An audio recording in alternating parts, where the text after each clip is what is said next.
સાંકળચંદ પટેલ યુનિવર્સિટીમાં વિવિધ સેવાકીય પ્રવૃત્તિઓ કરી વડાપ્રધાનના જન્મદિવસની ઉજવણી કરી। વિસનગરમાં સાંકળચંદ પટેલ યુનિવર્સિટી ખાતે વડાપ્રધાન નરેન્દ્રભાઈ મોદીના 74મા જન્મદિવસની ઉજવણી વિવિધ સેવાકીય પ્રવૃત્તિઓ કરીને કરવામાં આવી હતી, જેમાં cake cutting, mega blood donation camp તેમજ દર્દીઓને ફ્રૂટ વિતરણ કરી જન્મદિવસની ઉજવણી કરવામાં આવી હતી।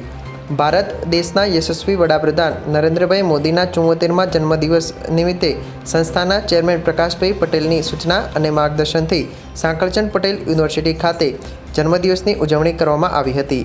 Nutan medical college and research centre, Nutan general hospital દ્વારા વડાપ્રધાનના જન્મદિવસ નિમિત્તે મેગા બ્લડ ડોનેશન કેમ્પનું આયોજન કરવામાં આવ્યું હતું। આ બ્લડ ડોનેશન કેમ્પમાં 174થી વધુ બોટલ રક્ત એકત્રિત થયું હતું।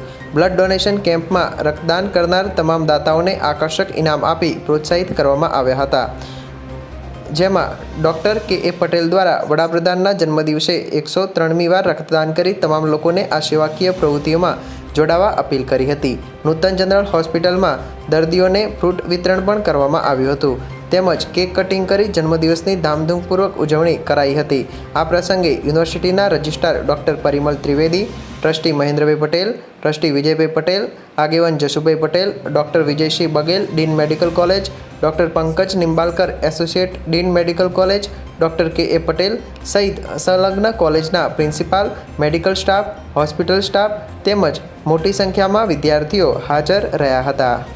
આજરોજ 17 સપ્ટેમ્બરના રોજ આપણા ભારત દેશના યશસ્વી વડાપ્રધાન માન્ય શ્રી નરેન્દ્રભાઈ મોદી સાહેબનો 74મા જન્મદિવસ નિમિત્તે નૂતન સર્વ વિદ્યાલય કેળવણી મંડળ અને સાંકળચંદ પટેલ યુનિવર્સિટી પરિવાર વતી હું હાર્દિક શુભેચ્છાઓ પાઠવું છું। ઉપરાંત આ જન્મદિવસ નિમિત્તે સાંકળચંદ પટેલ યુનિવર્સિટીની નૂતન મેડિકલ કોલેજ અને સંલગ્ન નૂતન જનરલ હોસ્પિટલ દ્વારા દર વર્ષની જેમ સેવાકીય પ્રવૃત્તિઓ કરવામાં આવે છે, તે બાબતે આજે મેગા બ્લડ ડોનેશન કેમ્પ રાખવામાં આવેલું છે અને હોસ્પિટલમાં દાખલ દરેક દર્દીઓને ફ્રૂટ વિતરણનો કાર્યક્રમ એક રાખવામાં આવ્યો, જે માટે સવારે અહીંયા સર્વ ટ્રસ્ટીશ્રીઓ અને યુનિવર્સિટીના પદાધિકારીઓની હાજરીમાં કેક કટિંગ કાપી અને જ્યોતિ પ્રગટાવી અને આનો શુભારંભ કરવામાં આવેલો। આજના દિવસે 174 બ્લડ યુનિટ્સ કલેક્ટ કરવાનું અમારું લક્ષ્ય છે, જે અનુસાર 100 જેટલા બ્લડ યુનિટ્સ થઈ ગયા છે અને બાકી હજી ચાલુ છે। અમને પૂરેપૂરી આશા છે કે અમે અમારા લક્ષ્ય કરતાં પણ વધારે કરશું। ઉપરાંત આ સમગ્ર અઠવાડિયામાં વિવિધ જગ્યાએ બ્લડ ડોનેશનનું આયોજન કરવામાં આવ્યું છે, જે અનુસાર ગઈકાલે કુકરવાડા ખાતે પણ 110 બ્લડ યુનિટ કલેક્ટ કરવામાં આવેલા અને વધારે પણ કરવામાં આવશે। ટોટલ 300 કરતાં વધારે બ્લડ યુનિટ્સ કલેક્ટ કરવામાં આવશે અને જરૂરિયાતમંદ દર્દીઓને નૂતન જનરલ હોસ્પિટલ દ્વારા એ બ્લડ યુનિટનું પૂરા પાડવામાં આવશે।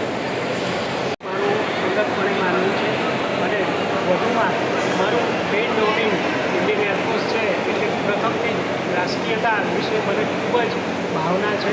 મારી પ્રથમ પ્રાયોરિટી રાષ્ટ્ર છે, બીજી પ્રાયોરિટી મારું ઇન્સ્ટિટ્યૂટ છે અને ત્રીજી પ્રાયોરિટી મારું કુટુંબ છે। એટલે રાષ્ટ્ર માટે સૌ પ્રથમ પ્રાયોરિટી માટે દરેક ભારતીય પોતાના દેશ માટે બ્લડ આપવું જોઈએ, જેથી આપણા સૈનિકોને, આપણા જે પણ કાર્યકરો છે, આપણા ભારતીયો છે, એમને જ્યારે પણ જરૂર પડે ત્યારે આ મહામૂલ્ય દાન આપી શકાય। નાણાં તો તમે ગમે ત્યારે આપી શકો, ગમે તે આપી શકે, પણ રક્ત આપવું એ પોતાની સ્વેચ્છાએ અને વિશ્વના કલ્યાણ અર્થે પણ કરવું જોઈએ। આજના દિને મને આ તક આપી છે મારી સંસ્થાએ, સાંકળચંદ પટેલ યુનિવર્સિટી, એ બદલ હું એનો ખૂબ આભાર માનું છું અને આપ સૌએ પણ મને પ્રોત્સાહિત કર્યો છે 103મી વારમાં, તે માટે આપ સૌનો પણ